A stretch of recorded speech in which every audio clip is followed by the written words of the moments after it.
하나님의 크신 은총과 평강이 오늘도 살아가는 모든 삶의 자리마다 충만히 임하시기를 기원합니다. 기도하겠습니다. 하나님 아버지, 오늘도 하나님의 말씀을 붙들고 그 말씀을 우리를 살피며 그 말씀을 마음에 담고 그 말씀을 푯대 삼아 살고자 오늘도 그 말씀 앞에 섭니다. 성령 하나님께서 들려주시는 음성으로 우리 자신을 살필 뿐만 아니라 다시금 그 말씀을 통해 내가 나아가야 될 방향과 오늘 내가 살아가는 의미를 확정짓고 담대하게 결정하는 귀한 이 아침이 되게 하여 주옵소서. 오늘도 말씀을 통해 우리를 인도하실 뿐만 아니라 하루도 살아가는 모든 삶의 자리마다 성령의 인도하심과 그 베푸시는 은총을 통해서 오늘도 내게 맡겨진 삶을 하나님의 영광을 위해 더불어 살아가는 사람들을 유익하게 하는 복된 삶을 살아낼 수 있도록 그리 인도하여 주옵소서.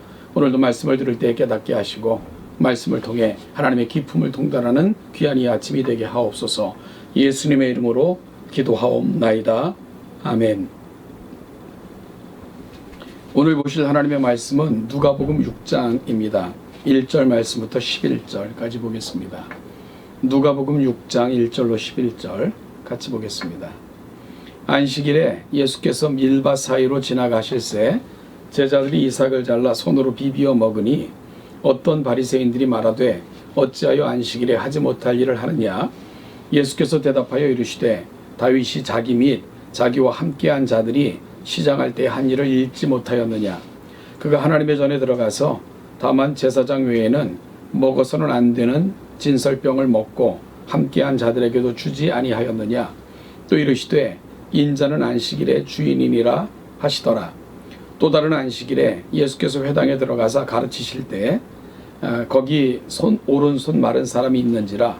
서기관과 바리새인들이 예수를 고발할 증거를 찾으려 하여 안식일에 병을 고치시는가 엿보니 예수께서 그들의 생각을 아시고 손 마른 사람에게 이르시되 일어나 한가운데 서라 하시니 그가 일어나 서거늘.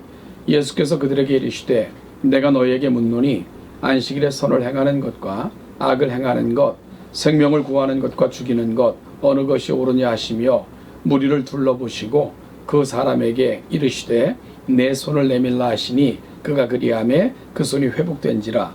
그들이 노기가 가득하여 예수를 어떻게 할까 하고 서로 의논하니라. 아멘. 예수님 당시의 랍비들은 안식일에 하면 안 되는 일을 39가지로 세분화하여 지킬 정도로 율법 준수에 열심이었습니다. 미신화의 안식일 규정 7조 2항에 보면 39가지 금지사항을 다음과 같이 규정하고 있습니다. 바느질, 밭 가는 일, 농작물을 거두어 들이는 일, 곡식단 묶는 일, 타작, 곡식 등을 까부는 일, 곡식이나 거두어 들인 것들 가운데서 좋은 것과 버릴 것을 고르는 일, 곡식 등을 가는 일, 채질, 반죽, 빵을 굽는 일, 양털 깎는 일, 그것을 빠는 일, 그것을 치는 일, 그것에 물들이는 일, 실을 잡는 일, 실 따위를 엮는 일, 2개의 고리를 만드는 일, 2개의 실을 엮는 일, 2개의 실을 푸는 일, 묶는 일, 푸는 일, 2 조각을 꿰매는 일, 2 조각을 꿰매기 위해 찢는 일, 사슴을 덫으로 잡는 일, 그것을 도살하는 일, 사슴의 가죽을 벗기는 일, 그것에 소금을 치는 일, 그 가죽을 가공하는 일, 그것을 반반하게 만드는 일, 그것을 자르는 일, 2 글자를 쓰는 일, 2 글자를 쓰기 위해 2 글자를 지우는 일, 건물을 짓는 일, 그것을 부수는 일, 불을 끄는 일, 불을 켜는 일, 망치질, 물건을 한 곳에서 다른 곳으로 옮기는 일. 여러분, 이것이 39가지 금지사항인데요. 이러한 금지사항을 공공연하게 어기는 사람들은 우상숭배자로 여겼으며 반대로 우상숭배자라도 안식일을 거룩하게 지키면 그 죄를 사함받는다고까지 가르쳤습니다. 물론 각 정파에 따라 혹은 당시 랍비들의 전통에 따라 조금씩의 차이는 있었지만 당시 랍비들이 얼마나 안식일을 중히 여겼고 엄격하게 지켰는가를 알려주는 부분입니다. 위에서 언급한 대로 안식일을 지키기 위하여 금지 사항들은 범하면 안 됐죠. 그러나 생명의 위협이 있는 경우에는 안식일 규례들을 범하는 것이 용납되기도 했습니다. 이런 시각으로 오늘 예수님과 제자들이 행한 일들을 평가해 보면요, 우선 안식일에 밀 이삭을 자르는 일이나 손으로 비벼 먹는 행위는 농작물을 거두는 일, 곡식 등을 까부는 일에 해당하기 때문에 안식일을 범한 것이 됩니다. 또한 안식일에 손 마른 자를 고치는 행위는 손 마른 정도는 죽음에 이르는 병이 아니기에 굳이 안식일에 고치지 않아도 될 것을 행했기에 역시 안식일을 범한 것이 됩니다.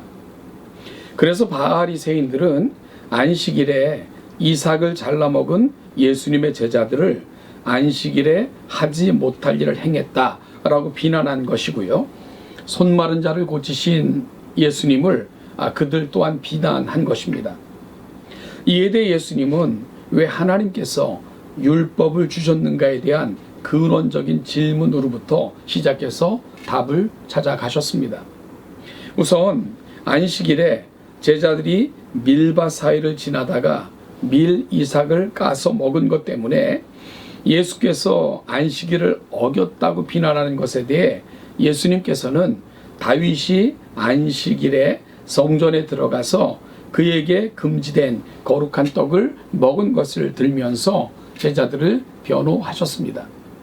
또한 손 마른 사람을 회중 한가운데 세우고는 그리고는 이렇게 반문하셨습니다. 내가 너희에게 묻노니 안식일에 선을 행하는 것과 악을 행하는 것, 생명을 구하는 것과 죽이는 것 어느 것이 옳으냐? 그런 후 손 마른 사람을 치유하셨습니다. 여러분, 그 결과를 누가는 이렇게 기록했습니다. 그들이 노기가 가득하여 예수를 어떻게 할까 하고 서로 의논하니라. 그러면 이렇게 반응이 나타날 것 어찌 보면 당연했거든요. 지금 그들은 예수의 어떤 흠을 잡기 위해 혈안이 되어 있었고 감시 체계를 가동하고 있었던 중입니다. 따라서 예수께서 안식일에 또한 그의 제자들이 이렇게 행하면 당연히 그들은 예수를 흠잡아서 어떠한 것으로도 예수와 그의 제자들을 모함하고자 했던 상황인데요.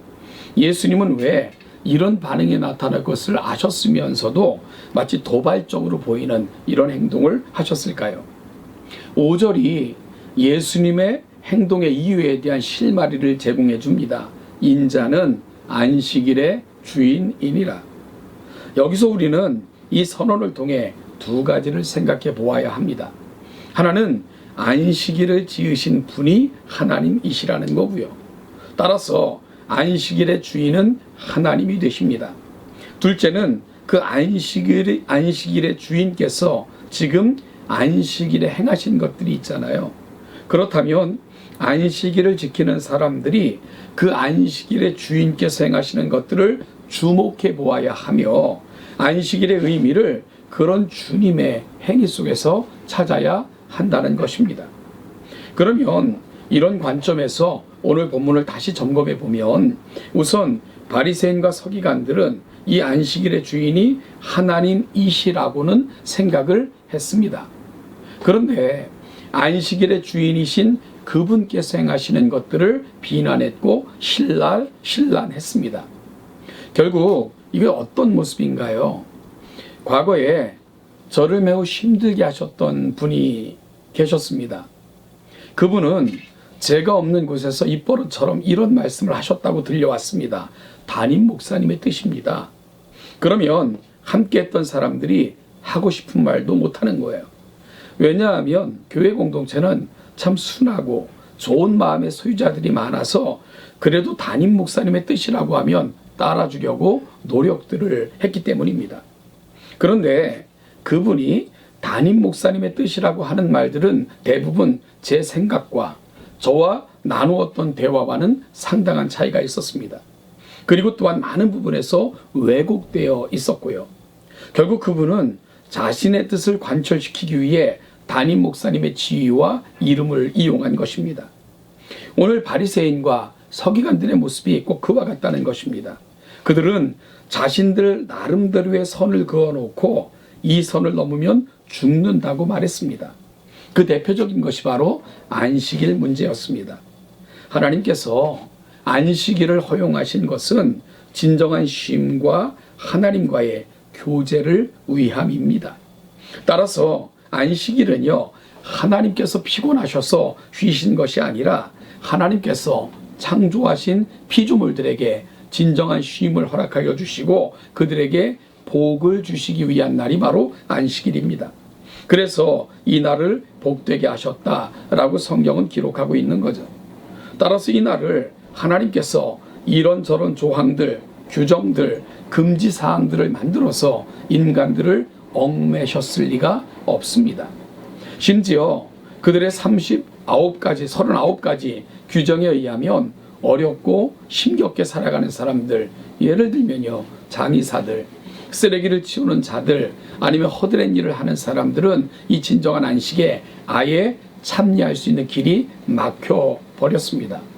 따라서 바리새인들과 서기관들은 하나님의 이름을 들먹이며 사실은 자신들의 유익과 목적을 위한 법을 만들어 시행하고 있었고 그렇게 자신들만의 리그를 즐기고 있었던 것입니다.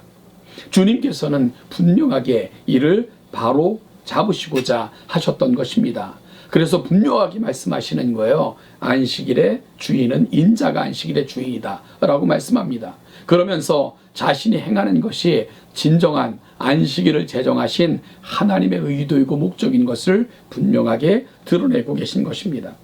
사랑하는 여러분, 교회는 철저하게 하나님의 말씀의 본질을 알고 이를 깨닫고 실천하는 공동체이어야 됩니다. 그리고 그 중심에는 세상을 바라보시고 한 영혼을 향한 그 관심과 사랑으로 다가오시는 하나님을 중심으로 사고하고 행동해야 합니다. 오늘 말씀을 통해 혹시 우리도요, 우리가 만들어 놓은 것들을 하나님의 법으로 착각하고 있지는 않은지, 누군가를 한없이 힘들게 하면서도 이것이 하나님의 뜻이라고 결국은 내 목적과 뜻을 관철시키기 위해 우기고 있는 것은 아닌가 다시 한번 돌아볼 필요가 있습니다. 사랑하는 여러분, 주님 그분의 거룩한 뜻을 가슴에 담고 이 시대에 바리새인과 서기관들이 아닌 복음을 담은 하나님의 사람들, 그 심정으로 살아내는 동천의 귀한 성도들 되시기를 주님의 이름으로 축복합니다.